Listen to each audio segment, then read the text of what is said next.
সন্ধেবেলা মুখরোচক কিছু খেতে চাইলে এই রেসিপিটি একবার বানিয়ে দেখতে পারো। নমস্কার বন্ধুরা, আজ আমি তোমাদের সঙ্গে শেয়ার করছি মজাদার চিকেন প্যাটিস রেসিপিটি বানানোর জন্য এখানে একটা থালায় নিয়ে নিলাম 1 বাটি ময়দা, সঙ্গে দিলাম 1/2 চা চামচ নুন, 1/4 চামচ বেকিং সোডা। এভাবে একটু গর্ত করে মাঝখানে দিয়ে দিলাম 1 টেবিল চামচ সাদা তেল। সব কিছু একসঙ্গে করে ময়দাতে ভালোভাবে ময়ান দিয়ে অল্প অল্প পরিমাণে জল দিয়ে খুব সুন্দর করে ময়দাটাকে মেখে নিতে হবে। এবার এটাকে ঢেকে আধ ঘন্টা রেখে দিচ্ছি। অন্যদিকে একটা বাটিতে একটা ডিমের সঙ্গে 1 টেবিল চামচ কর্নফ্লাওয়ার দিয়ে খুব ভালোভাবে গুলিয়ে রেখে দিলাম। এবার প্যাটিসের স্টাফিংটা বানিয়ে নিতে হবে। সেই জন্য একটা মিক্সার গ্রাইন্ডারে 5-6 টুকরো বোনলেস চিকেন নিয়ে পেস্ট বানিয়ে নিলাম। প্যানে পরিমাণ মতো তেল গরম করে বড় সাইজের মিহি করে কুচোনো একটা পেঁয়াজ কুচি দিয়ে হালকা করে একটু ভেজে নিচ্ছি। কয়েক সেকেন্ড পর এর মধ্যে দিয়ে দিলাম 1 টেবিল চামচ আদা রসুন বাটা। আবারও একটু নাড়াচাড়া করে দিয়ে দিলাম 5-6টা লঙ্কা কুচি, স্বাদ মতো নুন, 1/2 চা চামচ হলুদ গুঁড়ো, 1/2 চা চামচ করে লঙ্কা গুঁড়ো, জিরে গুঁড়ো। এর সঙ্গেই দিয়ে দিলাম কিছুটা পরিমাণে চাট মশলা গুঁড়ো। ঝাল বা লঙ্কার পরিমাণ অবশ্যই নিজেদের পছন্দ মতো ব্যবহার করবে। এবার এর মধ্যে ব্লেন্ড করে রাখা চিকেনের পেস্ট দিয়ে দিলাম। প্যাটিসের ভেতরে যাতে খুব ভালোভাবে সেট করে নেওয়া যায় সেজন্য চিকেনগুলোকে আমি পেস্ট বানিয়ে নিয়েছি। ইচ্ছে হলে তোমাদের পছন্দ মতো কিমা বানিয়েও নিতে পারো। সমস্ত মশলার সঙ্গে চিকেনটাকে এভাবে একটু নাড়াচাড়া করে রান্না করে নিতে হবে। 2-3 মিনিট পর এর মধ্যে দিয়ে দিলাম 1 টেবিল চামচ সয়া সস, 1 টেবিল চামচ রেড চিলি সস, আর এর সঙ্গেই দিয়ে দিলাম তার থেকে একটু বেশি পরিমাণে টমেটো কেচাপ। কিছুটা পরিমাণে গরম মশলা গুঁড়ো দিয়ে খুব ভালোভাবে রান্না করে নেবার পর চিকেন স্টাফিংটাকে নামিয়ে রাখলাম। এটা ততক্ষণে একটু ঠান্ডা হতে হতে মেখে রাখা ময়দাটা একবার চেক করে নিচ্ছি। আর একটু হাত দিয়ে এভাবে ঠেসে নেবার পর এর থেকে কয়েকটা লেচি কেটে নিচ্ছি। এখানে দেখো আমি 4 থেকে 5টা বড় সাইজের লেচি কেটে নিয়েছি।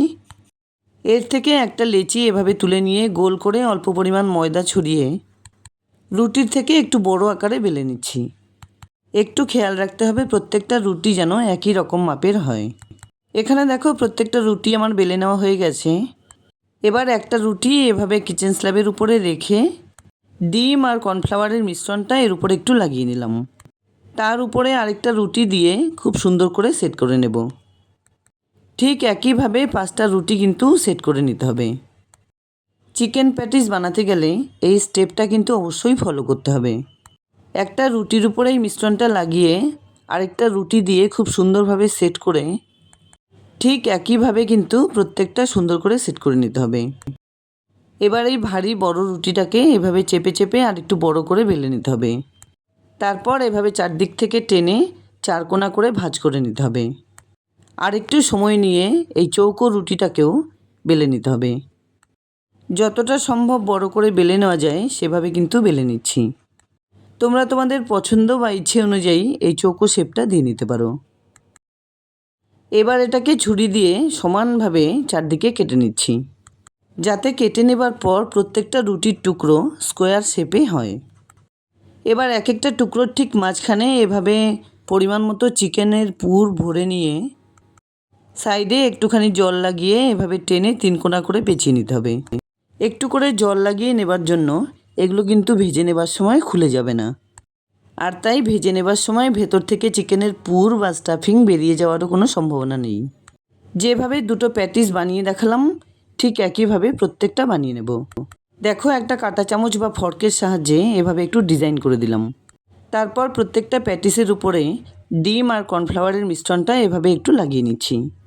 এটা কিন্তু এভাবে বানিয়ে অনেক দিন পর্যন্ত স্টোর করেও রাখা যেতে পারে।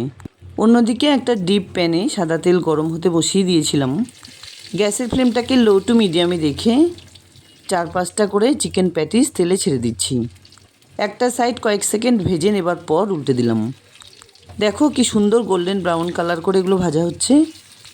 ঠিক একইভাবে প্রত্যেকটা প্যাটিস একটু সময় নিয়ে ভেজে নিতে হবে, তাহলেই কিন্তু এগুলো মুচমুচে হবে। যাই হোক, দুর্দান্ত স্বাদের মজাদার চিকেন প্যাটিস কিন্তু একদম রেডি। ভালো লাগলে লাইক, শেয়ার, কমেন্টস করতে ভুলবে না প্লিজ। আর এরকম নিত্য নতুন রেসিপি দেখার জন্য প্লিজ চ্যানেলটাকে সাবস্ক্রাইব করে পাশে থাকা বেল আইকনটা অলে করে দিও। দেখা হচ্ছে নতুন কোনো রেসিপি নিয়ে। ভালো থেকো, ধন্যবাদ।